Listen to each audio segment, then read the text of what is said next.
Good morning, everyone. Today, I'm here to present my paper titled Developing Culturally Responsive Supplementary Piano Teaching Materials for Guangxi Higher Vocational Colleges. The main purpose of this study is to propose a conceptual and transferable model for culturally responsive piano teaching in higher vocational education, using Guangxi folk songs as culturally grounded musical resources. In many higher vocational piano programs, teaching remains dominated by Eurocentric and conservatoire-based repertoires, which are often distant from students' cultural experiences. This mismatch may lead to learner disengagement and inequity in non-Western contexts. At the same time, students in regions such as Guangxi are increasingly exposed to local and digital music practices that do not necessarily align with Western classical traditions. Policy frameworks and international organizations such as UNESCO emphasize the importance of culturally responsive education and the underutilization of regional musical resources in instrumental teaching. Culturally responsive teaching focuses on how and why content is taught, rather than simply what repertoire is included. However, piano-specific CRT designs, especially for applied vocational skills, remain limited, making higher vocational education a meaningful site for exploration. Focusing on the research gap, this study aims to highlight the necessity of pedagogically sound strategies that incorporate culturally significant material without sacrificing technical precision. The pedagogy of higher vocational education in piano instruction has adhered to Western classical repertoires in the past, which often leads to a mismatch between the instructional content and the students' cultural backgrounds. Even with the institutional policies in China that emphasize cultural confidence and aesthetic education, the use of regional musical resources in vocational piano teaching remains inadequate. So, the study translates theory to pedagogical design by adopting a musical analysis instead of carrying out an experimental study. This study is guided by three research questions. 1. What musical characteristics and cultural contexts are represented in Guangxi folk songs for application in group piano classes? 2. How can selected Guangxi folk songs be adapted into supplementary materials for group piano instruction in higher vocational colleges? 3. How can culturally responsive supplementary piano teaching materials be proposed for group piano classes in Guangxi higher vocational colleges? Aligned with the research questions, the following research objectives have been formulated. First, to analyze the musical characteristics and cultural context of representative Guangxi folk songs for application in group piano classes in higher vocational colleges. Second, to adapt selected Guangxi folk songs into supplementary materials for piano group instruction based on existing piano teaching materials. Third, to propose culturally responsive supplementary piano teaching resources adhered to the cultural context of Guangxi higher vocational colleges.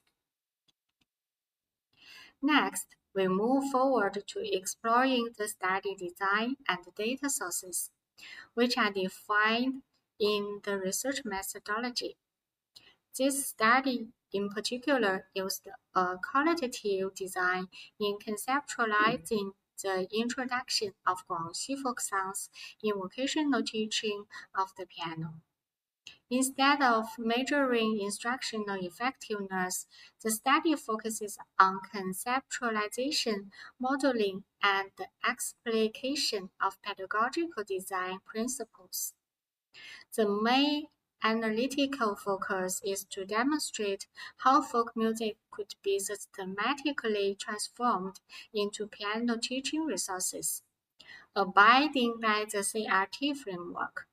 The validity and refinement of the findings were confirmed by field specialists in ethnomusicology, vocational curriculum, and music pedagogy. Two main data sources were used. First, existing vocational piano teaching resources, including curriculum guides and syllabus listings, were revealed to establish technical sequencing. Second, representative Guangxi folk songs were selected from authoritative collections, such as Anthology of Chinese Folk Songs, Guangxi Volume, and related publications. This slide refers to the inclusion criteria followed for data sources used in this study. The materials were reliable, transparent, and represented vocational practice. Due to access limitations, proprietary piano textbooks were acknowledged but not analyzed in full text. Instead of this, the syllabus listings and official curriculum guides were used to situate the analysis within documented vocational education practice.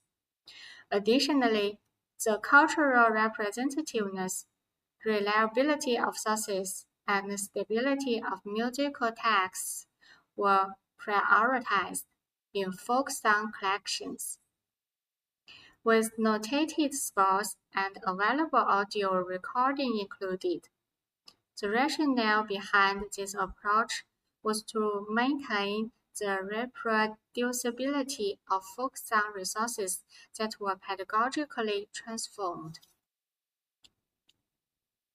The data analysis was divided into two stages. In stage 1, musical analysis, the model was examined while the stylistic traits of selected Guangxi folk songs, including melodic and rhythmic patterns, were noted and tested for pedagogical practicability. The pitch, range, motivic articulateness, rhythmic uniformity, and piano teaching. Textual flexibility was also analyzed. In stage 2, CRT Prism pedagogical interpretation, the musical features through CRT principles were evaluated, and the ways by which materials could be restructured were deduced. Table 2 refers to the specific analytic criteria followed for the selected songs. Post-data analysis, the outcome offers a pedagogical and conceptual framework that informs future empirical classroom studies and teacher materials. After the analysis of Guangxi folk songs, an easy range, melodic clarity, and a narrow range were identified that help students follow and understand the music easily. Additionally, a simple and narrow pitch range was noted as suitable for practice, particularly for those who have just begun this transformation. The modal and pentatonic scales support scale awareness and tonal flexibility, whereas repetitive phrases help in pattern identification and efficient preservation of technique. In pedagogical interpretation, the twofold role of the piano as a direct way to practice the profession was traced. Firstly, cultural familiarity is a learning technique in itself. The students do not need to put in mental effort to understand a melody if they already know the shape and sound of it. The load for perception is considerably decreased if the student is familiar with the melodic contour. In this way, the students can focus on piano skills such as touch control, hand coordination, articulation, and fingering. Thus, students can divert their attention more to technique instead of spending energy on decoding unfamiliar tunes and melody. If culturally familiar content is presented in the form of folk melodies. Secondly, repertoire acts as a mediator between technique and teaching practice. In vocational education, the piano comes across as a teaching tool rather than just a performative instrument. Hence, folk songs could be reorganized into short technical studies, patterns of accompaniment to singing in the classroom, and a model for primary music education. Table 3 here summarizes the pedagogical function of folk songs by linking the CRT principles to musical structures. For example, the repetitive structures, simple melodic contours, and cultural familiarity are linked to storytelling, movement, and singing in everyday social practices. These features emerge from community use, which makes them well suited to pedagogical contexts. Likewise, the other features have also been explicitly linked, showing how culturally familiar materials validate the lived experiences of the students and their identities. Instead of positioning culture as a barrier to equitable access to learning. Hence, this table proves how the repertoire acts as a mediator between technique and pedagogy, enabling skill acquisition without cultural alienation in terms of CRT. Overall, Guangxi folk songs show a strong pedagogical fit for vocational piano teaching. Their musical affordances support engagement while maintaining technical coherence. Consistent with previous studies on culturally embedded repertoires. However, this study remains conceptual. Future research should include pilot teaching, classroom observation, and teacher interviews to empirically validate the framework. In conclusion, culturally responsive teaching provides a context-specific, pedagogically coherent supplementary approach to vocational piano education without disrupting existing curricula. Future classroom-based and design-focused research is needed to empirically validate and refine this culturally grounded framework. I have mentioned the references used in this paper in this slide for your kind reference. Thank you.